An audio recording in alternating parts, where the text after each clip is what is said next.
All right. Well, welcome everybody to Idlemouth. My name is Ruben Jay. I'm the host of this little podcasting that we're doing here, and I have freezing it. Okay. Are you good? Yeah, it keeps freezing on me. I don't know why. It's all good. It's all good. The technology, people. Technology. We're just gonna roll with it as if we're live. I have the pleasure of talking to one of, if not the highlight of American Idol 2020 so far. She auditioned back in 2018 with Jason Mraz. I won't give up. And was compared to Celine Dion by Lionel Richie. Wow, I just totally. I'm editing that one out. That's embarrassing. Lionel Richie. Luke Bryan said that she was, quote, perfectly pretty and a perfect balance. And unfortunately, she was eliminated in Hollywood Week. She came back 2 years later through heartbreak and tragedy, and has probably the ultimate redemption story. She killed it with her rendition of How Am I Supposed to Live Without You? Please welcome, and I'm probably going to butcher her last name. I should have clarified this before I went on the air. But please welcome Genevieve Linkowski. You nailed it. Oh, thank God. Oh my gosh. I've been stressing. This interview got booked on Tuesday, and I've been stressing ever since. I've been literally walking around, Linkowski, just like, because I always screw it up. But welcome to the show. Thanks, man. Thanks for having me. I am super excited to talk to you. I love American Idol. I love, the other shows on the air as well that do competition singing like this. And what I love the most is when a contestant like yourself, somebody who had a standout audition, unfortunately gets eliminated, comes back, kills it, and has like a really good chance of probably winning the whole damn show. It just excites me. So I do want to jump back a little bit to your first audition here, because I wanted to talk to you back then and didn't have the chance to. Oh, gotcha. Okay. Let's talk about 2018. I believe that was the return season of American Idol on ABC. Yep. What was that experience like? Because I could only imagine, if you're like me growing up with probably, Simon and Randy and maybe Paula, and then having J-Lo and Keith and who was the other guy? I'm totally blanking. Steven Tyler and Harry Connick Jr. How did I forget Harry Connick Jr.? So then you walk into Katy Perry, Lionel Richie, and Luke Bryan, a completely new set of judges. What was going through your mind being probably one of the, the first year back with these whole new set of judges? So I don't know. I really was just very excited about the opportunity. The judges didn't really faze me. Honestly, I was kind of wishing that Keith Urban would still be a judge, because I just love him. But these three judges, I never really got to know them or their music. So it was kind of just like an unknown kind of thing for me. And then I just so grew to love Lionel Richie right away. Just as a person, he is so amazing. But yeah, singing for them was amazing. It was so much fun. The first time around, honestly, I was not nervous. I was only a little bit nervous, some point in that day. But when I walked in there, I was fine, and I felt peace flow over me. It was really good. So yeah, but definitely a surreal experience to walk up to them and sing for them. They have got to have high standards with all the talent they've seen. And so, yeah, to have the compliments that they gave me, I'll treasure those forever. Well, I mean, I sat there and I watched the audition again today, just kind of in preparation for this. And when I heard Lionel Richie say, you remind me of Celine Dion, I went, whoa. I flipped. That's a huge compliment. I mean, I don't know of any other compliment for a singer that'd be like someone saying, hey, Ruben, you sound, like you do just as good a job interviewing people as Ryan Seacrest does. That for me would be the same level compliment. What was going through your mind when he said those words to you? Because I can't comprehend it. Oh my gosh, I flipped out. I personally love Celine. She's one of my vocal role models. I saw her in concert back in November. I about died. I love Celine Dion. So to hear that from Lionel Richie's mouth was just I never expected it. And I couldn't believe it. I was just how is he saying this right now? And he even said to me, He was like, I'm paying you high props right now. Like, this is a huge compliment that I'm giving you. And I almost got like a little bit freaked out because I'm just like, am I deserving of this compliment? Like, oh my goodness. And Lionel Richie himself is giving it to me. It was amazing. So crazy. I didn't expect it at all. So. Yeah, I mean, it's insane. Like, again, like the only thing that I can compare it to is like, again, someone saying, "Hey, Ruben, you're doing a good job. You know, just as good a job as Ryan Seacrest would do." Or, you know, like a chef being told, right, "Hey, this burger tastes just as good as, you know, Gordon Ramsay's burger does." Like, I'm like, whoa, that's crazy. Right. So let's jump into this year's audition. First and foremost, I do want to give you my condolences. Your story really struck a nerve with me. Because I've, you know, I think almost anybody who watches this has, you know, can feel those feels, you know, and right. I don't want to talk too much about, you know, that because I will start crying with you right now. Like I'm so like I'm a baby when it comes to stuff like that. You know, I've lost siblings and I've lost, you know, parents and I've, you know, and right. But to, you know, to see you, you know, take that tragedy, you know, of losing your sister and, you know, honing that energy and picking a great song to pay tribute to your sister. Right. First of all, very smart American Idol play, you know, right there. Like that was super, like song choice. Everything about that was like a perfect audition. You know, so props to you for that.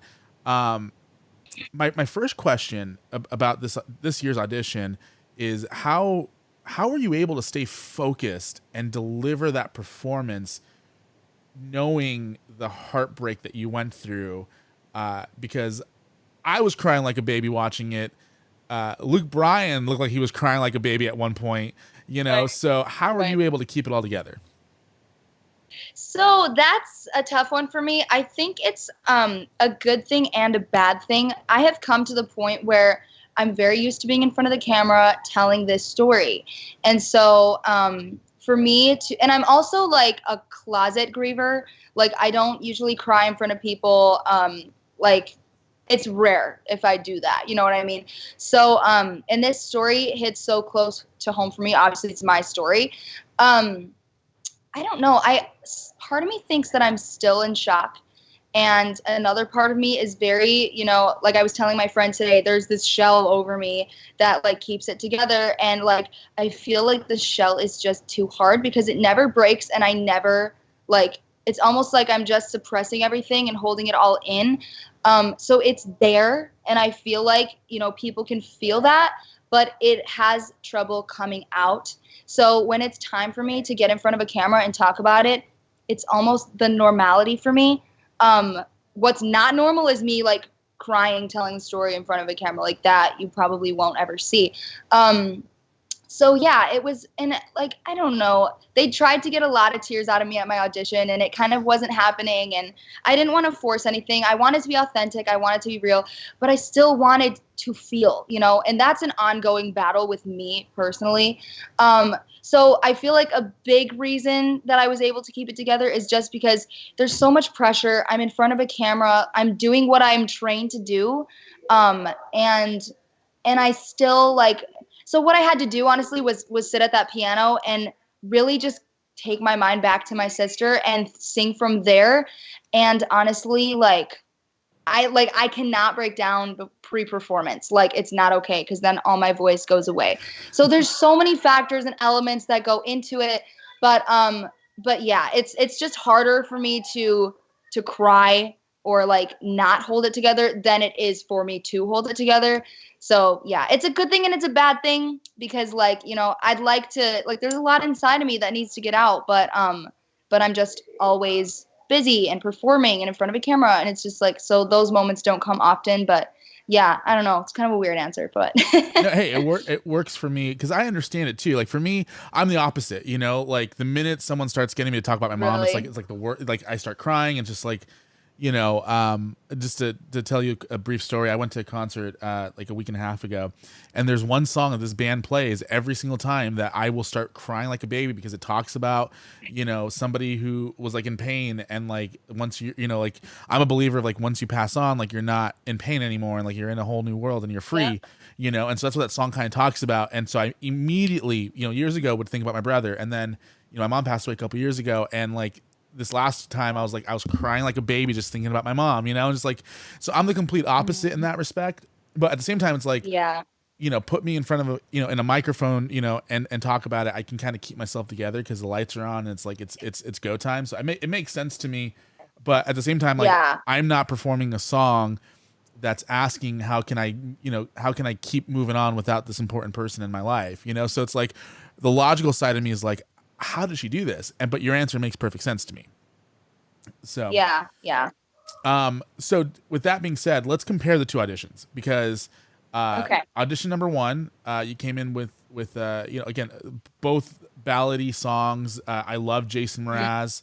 I don't think he's ever written a bad song, or at least never put out a bad song. Right. But I feel like in the 2 years since your first audition, and I don't know if this is something that you've done, excuse me, differently, but the first year, like it sounded like your voice was still being trained, and the second year it sounded like you had a much fuller sound.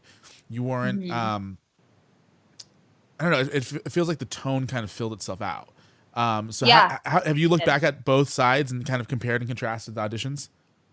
Yeah, it's insane. Like, I look back at my first audition and I cringe, and I'm just like, like, oh no, like I was not, I wouldn't say that I wasn't ready to go on the show, but like I'm way more ready now than I was 2 years ago. I'm way more seasoned now, way more polished. And I feel like too, I've kind of let my artistry speak for itself and come out, because my first audition, I picked that song because I liked it and I liked how my voice sounded on it, and it was, one of those songs that really just fit me well, but there was no emotional connection to it. I didn't like feel the song from my core and it meant something to me, and this time around I was just like, no, like I want every performance that I have, whether like, however many I do, I want every song to be from my heart. Like I want it to mean something to me, because if it doesn't mean anything to me and if I don't feel it, then they're not going to feel it. Yeah. And that was Katy Perry's whole thing. Like she was like, I want to get goosebumps. I want to feel this, So to have her say that she felt my audition this time around was so amazing for me. Like that was a huge compliment to me, just because, it's something that I was working on. I was learning how to do, like let people kind of into my artistry as I'm singing.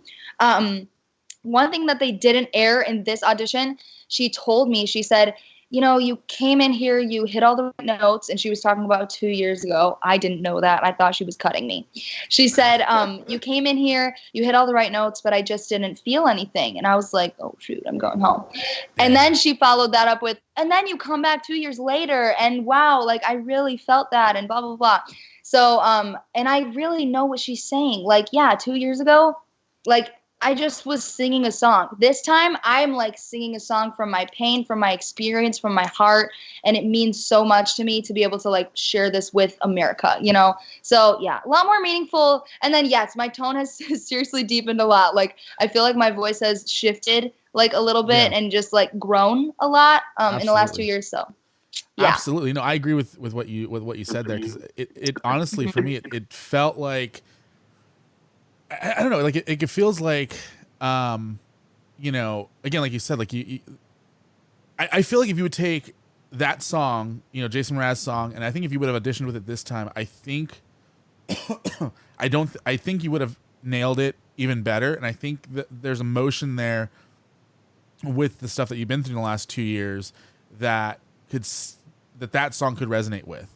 However, I feel like Jason Mraz doesn't really have as much of a connecting songs. Like his songs are usually much more like, oh, I'm in a good mood, I'm lighthearted. The song you chose this time is obviously, a heart-wrenching song. So, but I do want to ask you this. Let's kind of jump into the future. I mean, we're only in the audition stages.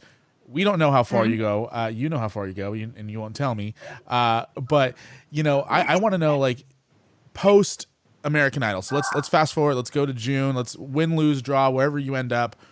What type of music do you want to put out? Because I feel like, what I've known, your Instagram account is Singer for Jesus. Yes. And you're on American Idol, which, when I was young and in the church, I had a pastor once teach that if you're a Christian, you shouldn't watch American Idol. Oh, I too. Yep. Yeah, because the word idol's in it. And it's like, oh, really? Okay. Right. All right. Whatever you say, bud. That was my personal take on it. But are you looking to kind of be that Lauren Daigle, like, where it's still pop and mainstream, but obviously Christian and worshipy and all that stuff? Or are you like, I'm a Christian singer who is in the pop world? Or what are your plans on that end of things? So I have come to know 100,000 million billion % that I am a worship artist. Whether that means pop worship or pop Christian or whatever, I just want to sing for the Lord. Like, that is my heart. And being on American Idol really helped me to clarify that, because worship is not a genre in American Idol. Now, you can get away with singing a worship song on there, like if you're really good, but you can't just go up there and sing worship every single time. So not being able to do that and kind of being like deprived of that really made me just miss the crap out of it. And like, it's what I do. It's what I love. Like, I'll sing worship for free all day long, but if you want me to sing the national anthem, I'm going to charge you a lot of money. You know what I mean? Because I just love, I love it. I just love worship. Yeah. So like, yeah, if I were to like do any genre in like as my career, it would definitely be worship or pop Christian or like whatever. Just sing it to Jesus. That's what I want to do. So, and then it's not that I can't ever sing anything else. Like, it's not like I'm exclusively a Christian artist. Like, I do all kinds of stuff on my YouTube channel, and I grew up like, drums are bad, electric guitar is bad, guitar in itself is bad, like anything with a beat or like wearing pants or whatever. Like, I grew up like that too. But thankfully God, delivered us out of that, and like, we're not like that anymore. But obviously we're not. I'm on American Idol. So yes, but anyway, that would be I feel like that's my calling, like awesome. 100%. So awesome. Yeah. I'm encouraged by that, because if you look at like the winners of American Idol, a lot of them have been big time Christian people, like, Carrie Underwood, has came out, as a Christian. Chris Allen's a huge Christian. Danny Goki killed it on American Idol, as a. And even what happened? Lauren Daigle, so many. Yeah, I'm just naming off some more. Oh yeah, well, it cut out, so I didn't hear who you said, but yeah, I mean, a ton of them are Christian artists or came to the church or whatever. So I'm encouraged to see, the Lord being glorified on American Idol, especially after so many, people came out and said, don't watch American Idol if Jesus Christ is your Lord and Savior. And I'm like, that makes absolutely no sense to me whatsoever. Right. Yeah.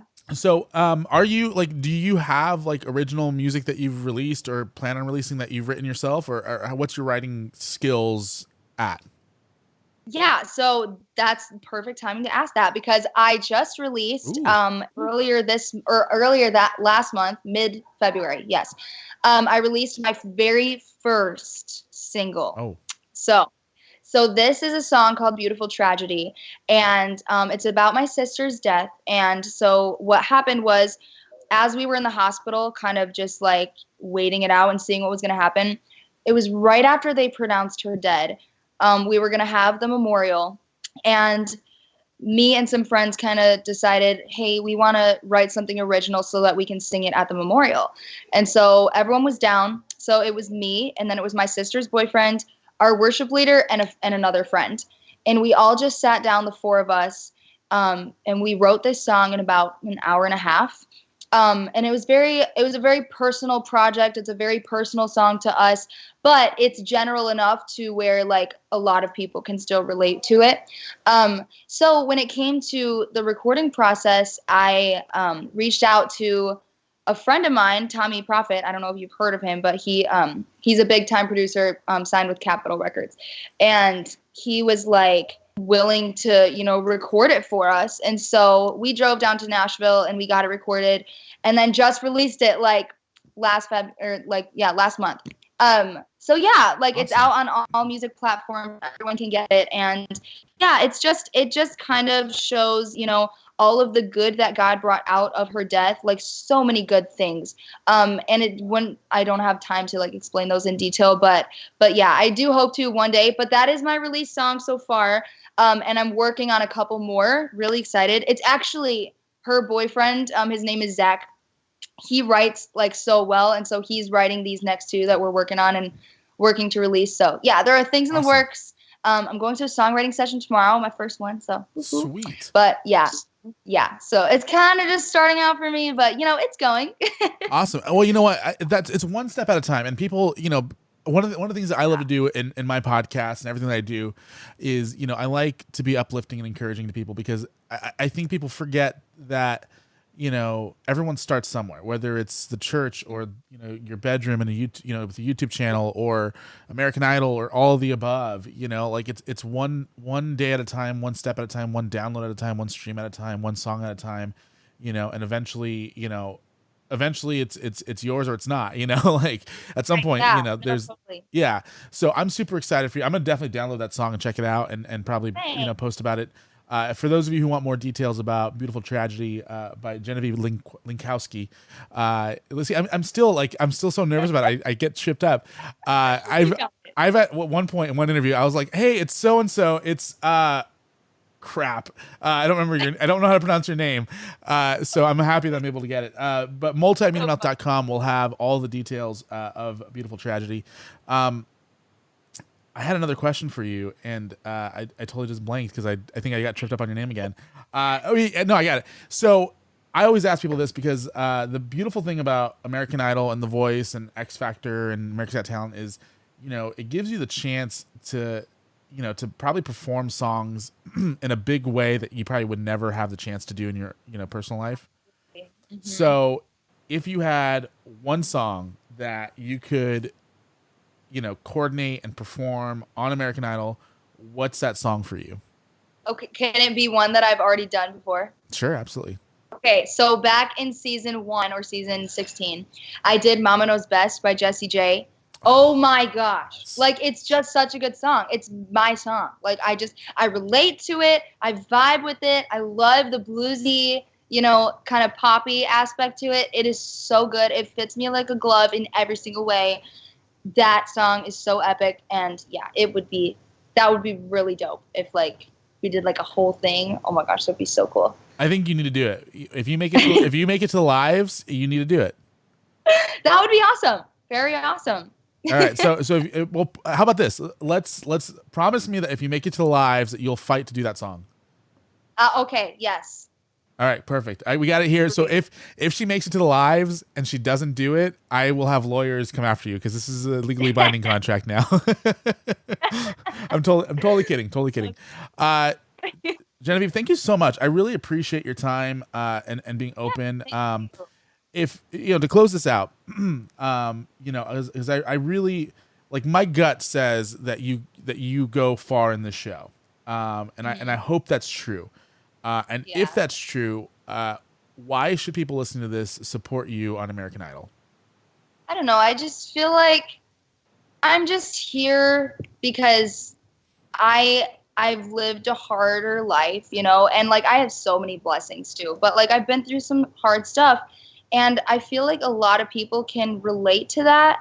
And if I can be that person, that voice that's giving encouragement, and if people will listen to me, I can really share a really awesome message with them, like the message of Jesus Christ, or like, just how to get through loss and deal with it. I just feel like that's a really big thing to offer people that I couldn't offer people before I had lost my sister. So yeah, I don't know. I just really want to kind of reach people through my music, and kind of my best answer I got here. Hey, I'll take it. It's a great answer, and it's an answer that I can appreciate, because it's not a selfish answer, like it isn't, support me so I could win. It's support me so I can support you. Right. which Yeah. is That's what we're here for. yeah, Yeah. which is awesome because so many people go to these things and they're like, I just want $1 million contract, and Right. I want someone to give me nice clothes because I hear that sometimes they'll let you keep some of the outfits from the show. So I'm not sure if that's completely true or not. I heard something like that. Yeah, well, I know The Voice. They most of the outfits they put together for the people on The Voice, they let them keep afterwards. So I heard that, and then I talked to a friend of mine who was just on it, and he was like, "They didn't let me keep my outfit," and I was like, "Oh," but he didn't go very far, so maybe that's why. I don't know. Oh, I think it's once you hit the live shows. Probably. I think it's part of the. Who's your friend? Brendan Henson. What season was he on? He sang Riptide. He wasn't on this season. He was on last season because I know a new season just started. Yeah. So. Okay, cool. Anyway. Yeah, no, it's funny because I worked with The Voice for 13 seasons, so it was like I've known a lot of people. I haven't done it in the last couple of years. Anyway, I'm gonna let you go. Cool. Tell everybody where they can find you on social media for those who don't know where you're at. Yeah, of course. You guys can find me on YouTube, which is my biggest platform, at just Genavieve Linkowski. That's my name. And then Instagram, my second biggest platform, at Singer for Jesus. And then everywhere else, I'm kind of not active. I mean, maybe like you can follow me on Snapchat at GenLink16 if you want to, but I'm never on there. So in Twitter, I'm never on there either. And I'm verified on Twitter, and I'm never on there. Jeez, man, I've been trying to get verified on Twitter for like 10 years now. It just happened. I don't even have a lot of followers, maybe like a little over 1,000. And I've been trying to get verified on Instagram, and it is not happening. I'm just like, okay. Oh, it probably will now that I think the second time around, especially if you make it to live shows, I think you'll be fine. You know what? I forgot to tell people to subscribe to this YouTube channel. I'm a terrible YouTuber. I just subscribe to my YouTube channel, like this video, share it with your friends, and of course, go and support Jen. Do you prefer Jen or Genevieve? What's whatever you want. Genevieve is, great, but it's more complicated. So you have a very complex name. I do. I get it mixed up. Hey, at least you don't call Lionel Richie Lionel. And that's where we're ending this. Do me a favor, stay on the line for just a quick second. I'm gonna end this again. Subscribe to this channel, and Jen, thank you so much. Yeah, of course.